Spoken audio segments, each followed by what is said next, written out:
आज गुरुवार 12टा समय सरकारी उच्च प्राथमिक विद्यालय कुर्गारे स्वर्गत श्रीमती वेदमती बेहरा उद्देश्य स्मृति मेधावृत्ति संवर्धना उत्सव पालन कराई।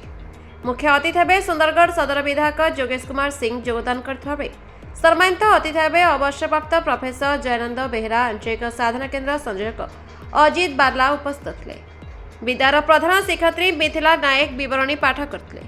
श्री बेहरा वक्तव्य कहते पत्नी स्मृति उद्देश्य विद्यालय को 1 लाख टंका दान कर टंकार सुधरे 2016 मसीह प्रत्येक वर्ष अष्टम श्रेणी कृति छात्र छात्री को स्मृति मेधावृत्ति स्वरूप राशि प्रदान करती। श्री सिंह वक्तव्य स्मृति मेधावृत्ति आयोजन को प्रशंसा करने सहित विद्यालय उन्नति सकाशे समस्त प्रकार सहयोग करने प्रतिश्रुति देते। विद्यालय 2023-24 शिक्षावर्षर कृति छात्र हार्दिका बादी एवं छात्री प्रीति मुंडा को 4000 टंका लेखाएर चेक प्रदान करते। विद्यालय परिचालन कमिटी सभापति सुप्रिया पटेल, सुरुचि नायक, उषावती नायक, मानस कुमार पटेल सहयोग करते।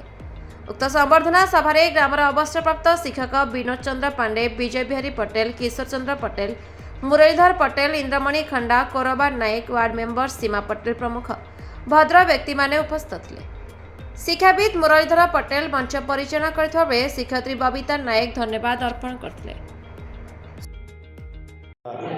आमर बेहरा बाबू के धन्यवाद देवी स्वर्गपत्नी उद्देश्य स्वर्गत वेदमती बेहरा स्मृति उद्देश्य छात्र मान छात्री मान मेधावृत्ति पुरस्कार देते। छुआ मान उत्साह करने प्रोत्साहन देवाई कार्यक्रम आईटा समस्ते जदि ये कार्यक्रम करेंगे निश्चय आम छात्र छात्री मैंने ये शिक्षार उत्साह प्रकट करेंगे आमती आपको बढ़े भल गोटे छात्रटे हे आउ स्कूल ना रखिए भाया चेष्टा करेंगे समस्ते यहाँ मु आशा करी आपण माध्यम मु समस्त जनसाधारण को अनुरोध करी बेहरा बाबू भाया आपको आसतु आउ स्कूल मान को एडप्ट करूँ आउ छात्र छात्री मान को प्रोत्साहन देवाई ये व्यवस्था करूँ।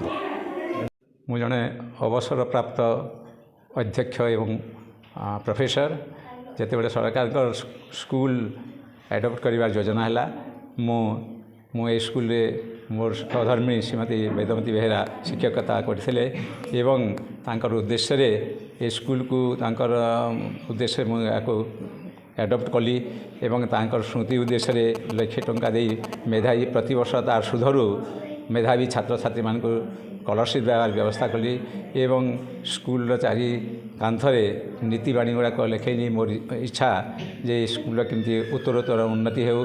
स्कूल आज सुधा जमी नाला से मुझे आप्राण उद्यम करी स्कूल जमी केमती स्कूल ना रेकर्डभुक्त हो उद्यम करी एवं मोर परिकल्पना जे स्कूल गोटे हॉस्टेल हो एवं भविष्य में गोटे हाईस्कूल जमी परिणत करी से संकल्प नहीं मु आग को बढ़ी एवं ए स्कूल को पोष्य विद्यालय हिसाब से ग्रहण करी।